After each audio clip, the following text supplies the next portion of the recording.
என்ன கேம் ஆடுறாங்கன்னு சுத்தமாக புரியல.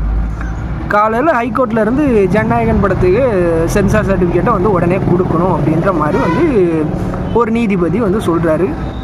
உடனே வந்து ஓகே கொடுத்துருவாங்க அப்படின்னு பார்த்தா அடுத்த 10வது நிமிஷம் அடுத்தது மேல்முறையீடு பண்ணுறாங்க. ஸோ அவருடைய தீர்ப்பை எதிர்த்து வந்து மேல்முறையீடு பண்ணுறாங்க. அடுத்த 10வது நிமிஷம் அடுத்தது ஆஃப்டர்நூன், ஸோ மத்தியானமே வந்து அடுத்தது அதனுடைய ஹியரிங் வந்து நடக்குது. ஹியரிங்கில் இப்போ என்ன சொல்லிட்டாங்க அப்படின்னா, காலையில் அவர் கொடுத்த அந்த உத்தரவு வந்து இடைக்காலமாக வந்து தடை வச்சிருக்கு. ஸோ இந்த வழக்குடைய விசாரணை ஜனவரி 21 ஸோ பொங்கல்லாம் முடிஞ்சதுக்கப்புறம் தான் வந்து விசாரணை பண்ணப்படும் அப்படின்ற மாதிரி சொல்லியிருக்காங்க. இப்போது ஜனநாயகன் படம் இறங்குமா அப்படின்னு கேட்டிங்கன்னா கண்டிப்பாக இறங்க போகிறதில்ல, சென்சார் சர்டிஃபிகேட் கொடுக்க போகிறதில்ல. அண்ட் இதில் என்ன இஷ்யூ அப்படின்னா வந்து ஆல்ரெடி டிக்கெட் போட்ட மக்களுக்கெல்லாம் வந்து காசு வந்து ரிசீவ் ஆயிடுச்சு. ஸோ ரீஃபண்ட் பண்ணிட்டாங்க.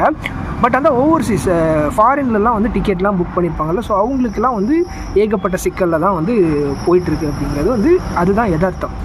அண்டு ஒரு தரப்பு நினச்சா எந்த ஒரு படத்தையும் வந்து இறக்க முடியாது அப்படின்னு ஒரு நிலைமை இருந்தது அப்படின்னா, இந்த சினிமாவுடைய நிலைமை இன்னும் எப்படி போயிட்டுருக்கு அப்படிங்கிறத கண்டிப்பாக நம்ம வந்து யோசிச்சு தான் ஆகணும்.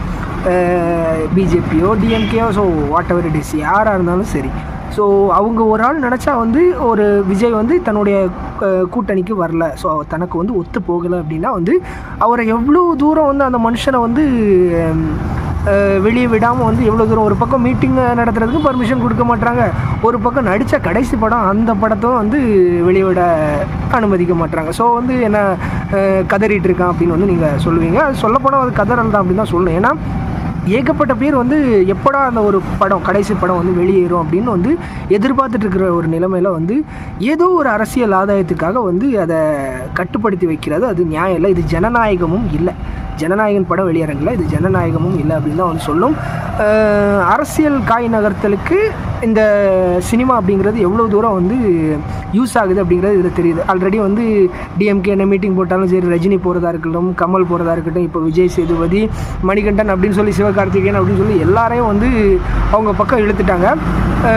போகாதது நம்ம அஜித் சார் மட்டும் தான். ஸோ இந்த நிலைமையில தான் வந்து இந்த நிலவரம் இருக்குது.